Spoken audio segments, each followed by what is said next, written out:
everybody says that WWE is too big to fail. Yes. That they have so many international markets, they've got their hands in so many different things, especially the network, that they are too big to fail. I fucking disagree. Yes. I feel like they are at a point right now, numbers-wise, views-wise, ratings-wise, where people are noticeably starting to turn away and go to any other outlet, not just, being so hyped for AEW, but going to any other outlet to find wrestling elsewhere.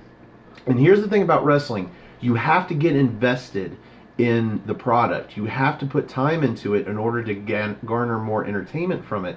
It's like NXT UK. Yeah. Here's a good way to tie it in. NXT UK took at least 15 to 20 episodes before I was emotionally getting tied into some of these stories, some of these wrestlers and personalities and characters. WWE is losing people by the lot, and people are staying away longer because it takes time to get invested. They're like, I want to actually give Ring of Honor, I want to give New Japan, I want to give whatever the opportunity to entertain me, because I keep giving it to WWE and they keep failing me in such a way that's just a slap in the face to fans. Yeah, I was about to say, they're really insulting our intelligence a lot with the recycled bits, especially with the whole Becky Lynch thing they're doing right now, pretty much mirroring the entire Stone Cold Steve Austin run against the McMahons, but just adding, just putting a female in the lead at this point. I feel like they are at the point, they say Rome was at its biggest before it fell. Yeah. I think they are at a point to where they could easily go out of business even. I mean, it could happen. They can have all the deals they want, but if there is nobody watching, the money that they get for doing 2 shows a year in Saudi Arabia for the next 9 years is not going to cover their expenses. No.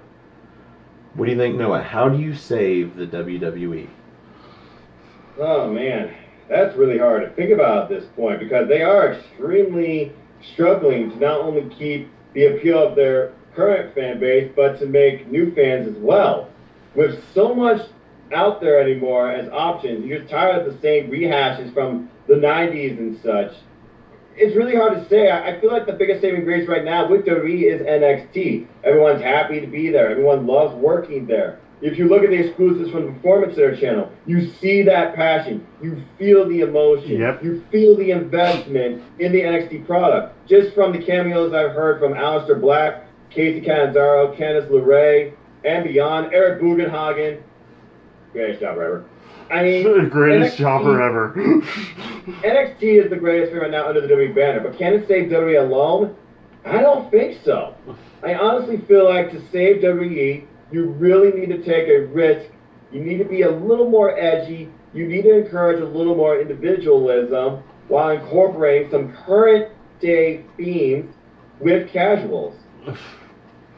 In other words, get Vince off his lazy ass and his stupid petty self and get something fresh involved in the main roster. Money is not everything. I understand that's kind of, really dumb probably for me to say at some standpoints, but it's more than just money that gives you good business. I was about to say, I can see where he's coming with the whole fresh thing too, especially, I'm not going to say this, your 205 Live matters. It actually kind of opens my eyes a little bit to what's going on really with the WWE. The fact that you have such great talent and everything, they're either being relegated to pre-show matches or being pushed out and kept down by what can only be described as pretty much an old school mentality that Vince still has for WWE. And he still force feeds people stuff, with Roman Reigns. I think he's more popular now gone than he actually was here, but it's also because he's such a sympathetic character at this point because of the leukemia. And, I don't want to be that guy, we could get into some topics, and maybe we should, but go ahead and finish your thought. But I lost my thoughts. Because you got me all so typed up. It's okay, Steph's You were talking about the sympathetic babyface in Roman Reigns. Yeah. Well, right.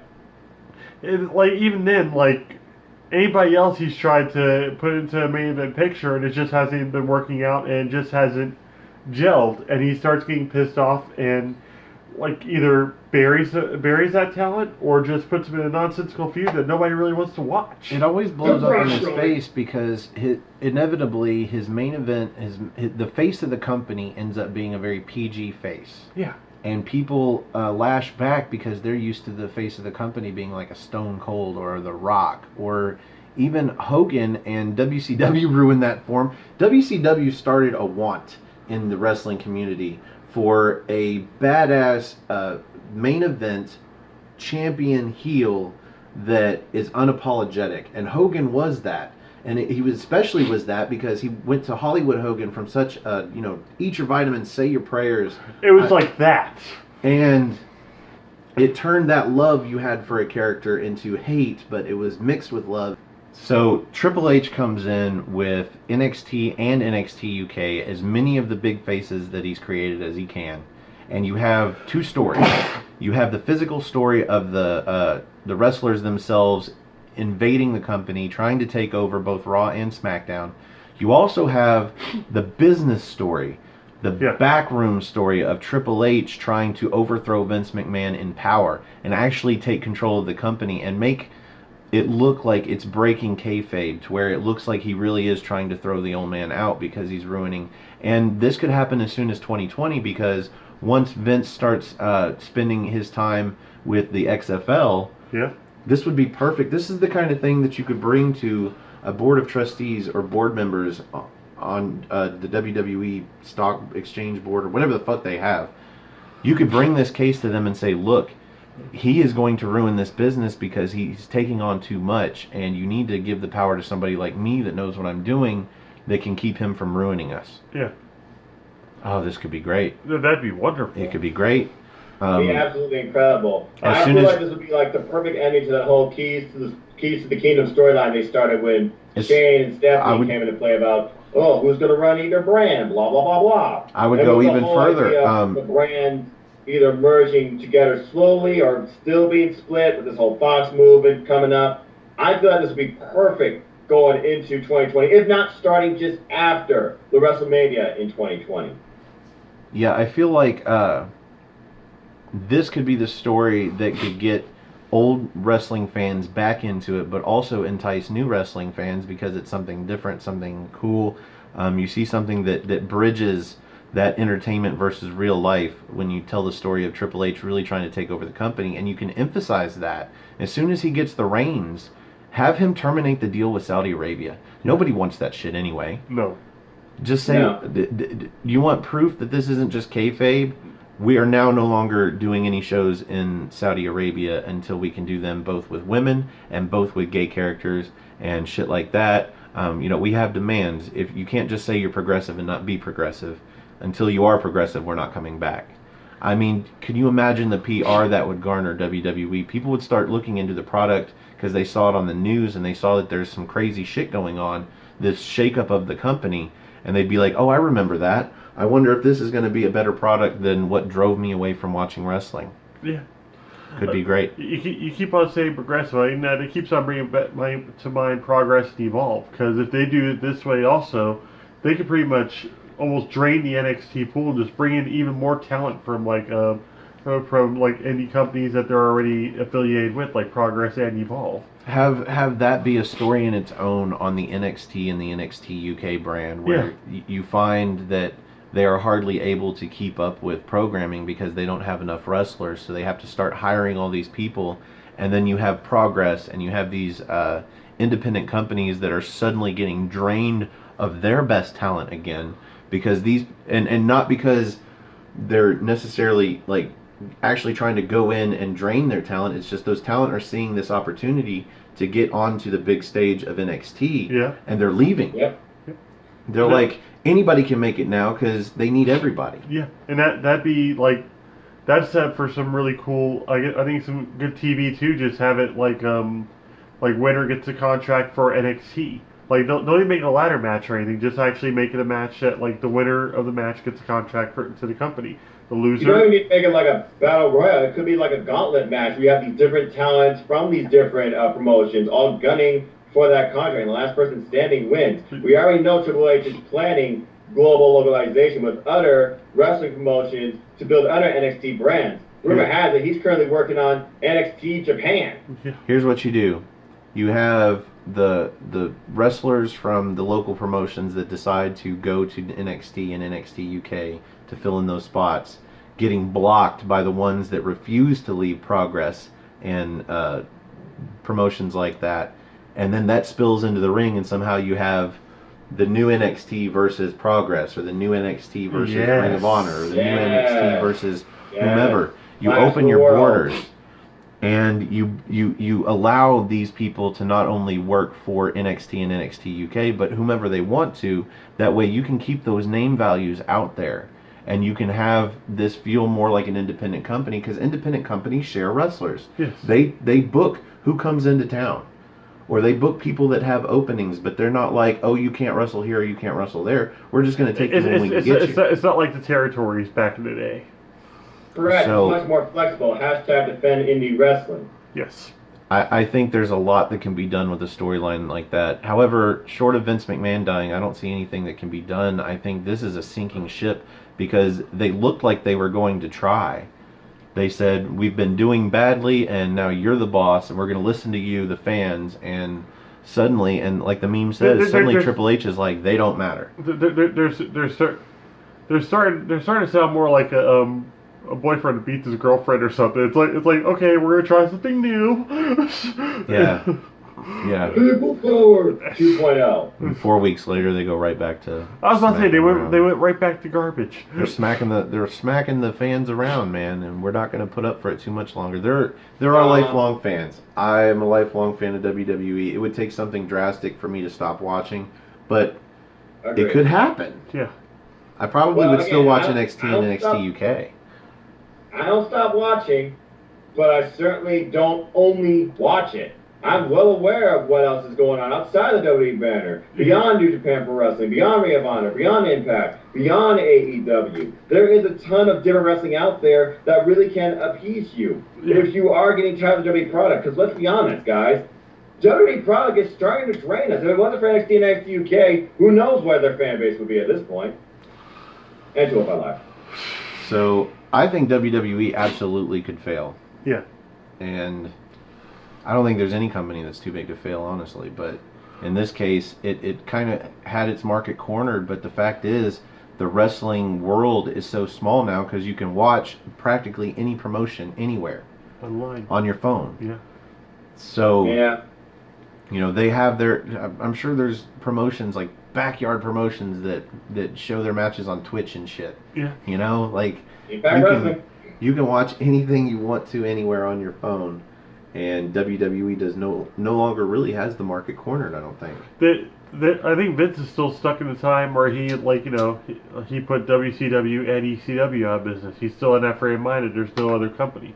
Granted, Impact or TNA, like, it made waves for a little bit there, but nobody really saw it, you know, crushing the WWE. WWE was progressive enough to figure out that the network needed to happen, but still hasn't been progressive enough to figure out that they need to put all of their programming on the network, not just the pay-per-views and NXT and whatnot. Raw and SmackDown need to air on the network, because soon cable will no longer exist. There will be no USA channel. There will be a USA app. There will be no Fox channel. Well, no, broadcast television will probably still always remain, because it's the free version. Yeah. But, so SmackDown might survive on Fox, but they've only got a 5-year deal to get another one. And could get canceled. But I was about to say, they put on any more Raws like they did for a while there, where people were actually, like, boycotting it. I'm with you on this. If Fox has bought the rights for SmackDown for 5 years, if they canceled SmackDown, does that mean Raw or WWE wouldn't be able to air a SmackDown on any channel for that 5 years? Would it be like their contracts when they fire people but they can't?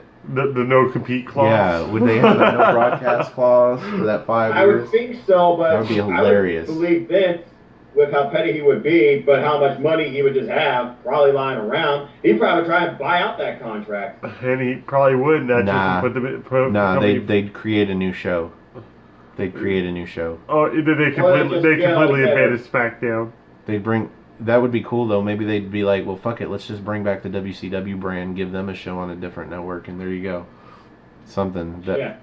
Plan B. or put NXT on television. Oh, that'd be great. Put that in the That'd be slot. awesome. You'd have, Halftime Heat, the most watched NXT match of all time. Point proven. Yep. so anybody got a different topic? I think that nails it right there. Well, I figured that was my topic. You got a topic, Noah? Not right now. That was a very strong topic. I loved it. I'm sure we'll come up with something else. I mean, I talk with these guys all the time on Twitter, beyond WWE. Trust me, they come up with some unique stuff. Okay, here's a good topic. How do you take NXT UK to the next level? Well, we already talked about introducing a mid-card title, bringing back the prestigious European title. That's one thing. As far as taking it to the next level, well, their talent is already interworking with other NXT brands, so it's not like it's territory. NXT is trying to offer you that flexibility. They're on the network. They have their takeovers. I mean, the only next level I can see is really what you talked about with NXT. Put it on Sky Sports or something. With me, the one thing I think missing right now is legitimate feud. Like the only real feud that we have right now going is Jordan Devlin versus Travis Banks. Otherwise, we just have competitors going against each other. We don't really have any like bitter rivalry that's really going on. Toni Storm versus Rhea Ripley, that's going to be one more match probably, and then from there, we're not going to see anything really else develop out of it. I want to see a feud that will transcend from not only NXT UK, but if they get the call up to the WWE. You want to see a Ciampa versus Gargano feud? Yes, I want to see a Ciampa versus Gargano feud in NXT UK. Boy, you're asking for a lot there. Well, that's how you take it to the next level. That's how you get people invested. That's Mustache Mountain. Yeah, I was about to say it's gonna right there. Tyler Bate versus Trent Seven. That would get so many people invested, especially because Trent Seven. I'm going to say this right now, he's not my favorite wrestler, okay? But the guy cuts great promos, and he has that heel quality to him. And Tyler Bate, he's that sympathetic babyface. He's going to be that. He's going to always be that. Tyler Bate, in my opinion, owns the team. I mean, I brought this up. Yeah, I think I brought this up at one point, literally with y'all on your last Tea Party, that in their match with Marcel Bartel and Timmy Eichner, I thought there was a point that Trent Seven, he was breaking down. And I thought if they lost this match, this was going to lead to a breakup. Yeah. A breakup between those two would deliver some interesting story and matches, to be sure. Like with Trent Seven, I could actually kind of see, like him start, like even though he gets pinned in the match or whatnot, he can start blaming Tyler Bate for the falls. Like it's like why didn't you come in here and stop them? Why weren't you any help? Where were you? And that's how that feud would actually break down. Like. Even after they lost, in the tag title tournament, I thought they were going to lose to Eichner and Bartel, that next time afterwards, and that was going to cause that even more friction. Because we had this team that, had called out to all these other wrestlers to build these other teams, and sure enough, they made their own monsters. They made the people that were actually able to destroy them. Yeah. So they created their own downfall. Yeah. It's like they pretty much called for the bulls and they got the horns. They could have just let it go and hope for the best. Yep. And probably would have become... They really forced the issue on the tag titles, but at the same time, they also made... Well, truthfully, it was inadvertent and it was roundabout. Yeah. Because they basically got Flash Morgan Webster and Mandrews to become a tag team, and they're the ones that basically forced Gibson to find a tag team partner to even the odds. Because he wasn't really looking to get into the tag team picture until he wanted to beat them in a tag team match. Yeah. Suddenly, they're a tag team to be reckoned with, and they ended up winning the titles. Well, I was about to say, did he also have that connection with Fabian Eichner and Marcel Bartel, too? Same instance. Because Flash Morgan Webster and Mandrews, Eichner was in a feud with them, and then all of a sudden he said he found a partner, and sure enough, that was Marcel Bartel, and since then they've been on a tear. Well, so it almost negates the point because I believe Flash Morgan Webster and Mandrews were a tag team from episode 1. I mean, that might have been one of the first matches we saw was them in a tag match. I think you're right, actually. I can go back and look. It shouldn't be that hard to find. No. I was about to say, we've only done, like, maybe what? We've done 30 episodes of NXT UK. Mark Andrews versus Joe Coffey, so it wouldn't be that episode. It might have been the next one then. They started teaming about, like, I think the 4th or 5th episode. Yeah, it was very early, even before the titles were even introduced. Yeah, they're starting to talk about the idea of, like, we hear rumblings about a NXT tag title, and we want our names in there. So I think it was after we got the so yeah, it was definitely Mustache Mountain designing their own downfall. Pretty much. Yeah. So that's interesting. And if they broke up and they worked a good feud, Yes. like they did with DIY, oh, that could be the thing to take. I really do think you're right. I think that's the thing to take NXT UK to the next level. Another, like, just a big feud like that. That's what you need. Something that gets you watching every episode or every other episode to see every company needs their Stone Cold versus McMahon. They need their Steamboat versus Flair. They need their, Omega versus Okada. They need that kind of feud to bring attention to the brand, to that kind of drama, that kind of athleticism, and the matches that they could have. They could have those qualification matches.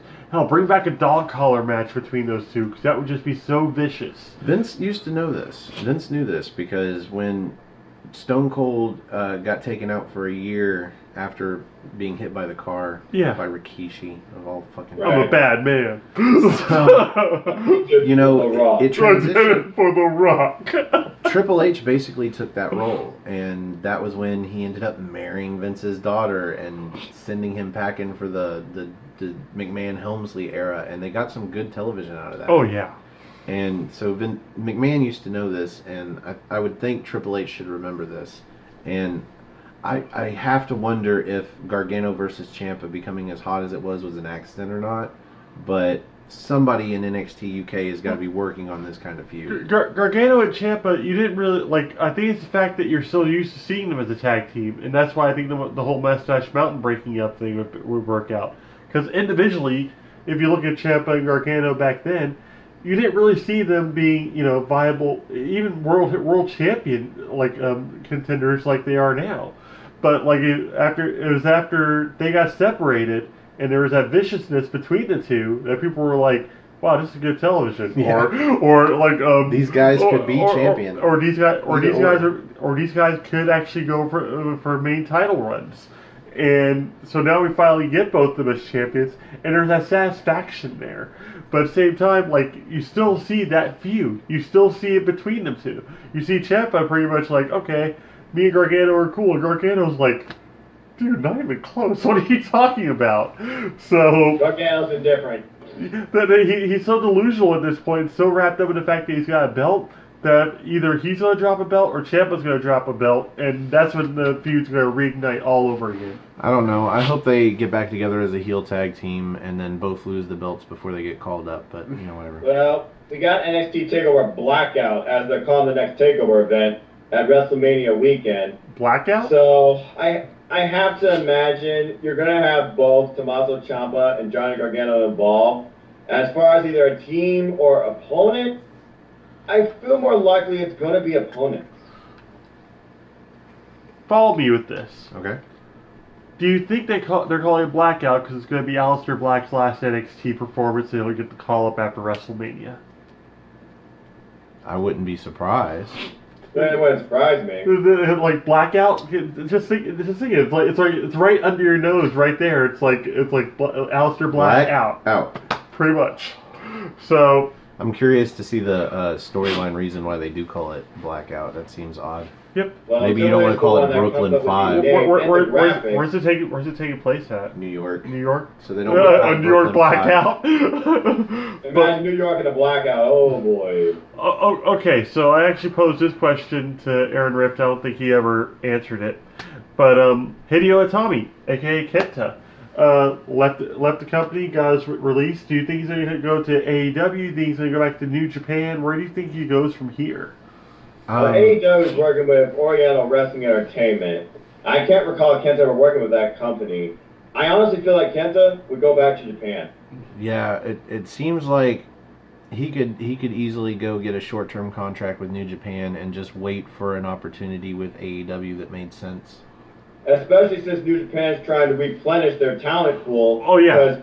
Because they still have Kota Ibushi. He confirmed he's staying with them, but again, they lost the Elite, they lost Kenny Omega, and now they're relying on Bullet Club and Jay White to basically fill the fold, along with Okada, Tanahashi, and the rest of the classes of New Japan. They lost Kushida too. Well, you also have to look at it from the human factor. I mean, he finally has an opportunity to leave America and go back home for a while. Yeah. And to me, that would make sense of a desire. I mean, we just saw TM61, the Mighty break up because I can't remember the name of the guy but one of the members, Nick Miller. He went home to Australia because his wife had a baby, and he decided to stay. And so he asked for his release and was granted. And well, I mean, hey, family plays a major part, especially in WWE. I mean, I think Mark Henry even told the NXT people this at one point. He said that, yeah, you're going to work for WWE, you're going to miss a lot of stuff. You'll miss children being born, you'll miss graduations, you'll miss birthdays, but all the hard work, it's all worth it. That's the biggest risk you take in WWE especially. There's no off-season there. Yep. It's even said that Ronda Rousey, allegedly, she may leave after WrestleMania because she wants to start a family. yeah, she doesn't need any more money. How much money is enough? Wrestlers like to wrestle. So you've got to try and satisfy both the need for finance and the need for their passion. Well, WWE is failing at I don't that. think Rousey's a wrestler. I think she's a fighter. Yep. Or she was a fighter, and then she became a sports entertainer. And when she feels like she doesn't need to make any more money and she can, She's done it all. calm down and have a family and be out of the limelight, she'll do it when she wants to. However, She said, I believe her contract goes at least a couple more years.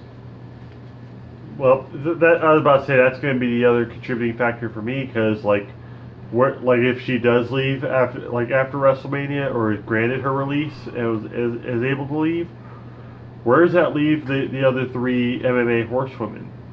Baszler, Duke, and Shafir. Yes. That totally drops the 4-on-4 horsewomen storyline they want to do, and then they said they're going to do, and then they drop it, and then we don't know where that's going. There'll be more You're absolutely female. right. There'll be more female MMA stars to pull from. That's when Baszler becomes. I was about to say the leader. Baszler becomes the leader. You add a fourth. Well, Chris Cyborg, she was at the Performance Center at one point. So there you go. There's you just that. replace her. I was about to say Rousey's easily replaceable. Or she becomes a non-wrestling personality, shows up for big events. So maybe she could wrestle a match outside of getting pregnant, and you could still have that match down the road, just not the way you would book it if she make was her a full moment time. like at WrestleMania or Survivor Series, like Goldberg. I was about to say just have her show up once a year, like Undertaker. There you go. Yeah. Any other topics? Kushida, he's being hidden right now. They're really keeping him secret because they feel he won't need to be in NXT for a long time. What do you see WWE doing with Kushida? Wasting him. Yeah, probably. it's like next topic. they'll end up just burying him because they'll only belt that he could really you can actually see him having is probably the cruiserweight, which only means if he gets bumped right up to WWE and not over to 205 Live, he's just going to be in the land of the giants, more or less. I think it all depends on how good his English is. If he's very fluent in English, I bet you he goes pretty far for whatever his weight class is. If he's not good in English, oh yeah, they're absolutely going to waste him. Yeah. It's like they took Shinsuke Nakamura and they took every last bit of heat off of him. Yep. Now he's in a point of the FL team with Rusev. He went from NXT champion where people sung his theme song to where now people don't even care that it's a version that they can't sing to anymore. Yep. Yep. Any other topics? before we end this rated R report. I'm gonna put this on the AfterMatch. AfterMatch. Yeah, that's and what. then That's, just Yeah, that's what I'm absolutely. saying. AfterMatch exclusive, ladies and gentlemen. We're calling this the rated R report, I guess. This will be the actual rated R report. Yeah. Yeah. So, for the simple man Noah Foster, for the general Jerry Slaughter, I am of course the rated R reviewer of NoDQ.com, Stephen Osborne, and thanks for joining us. We'll see you next. It's not an NXT thing, so I don't know what to say. Bye, everybody. Peace. Have a good night.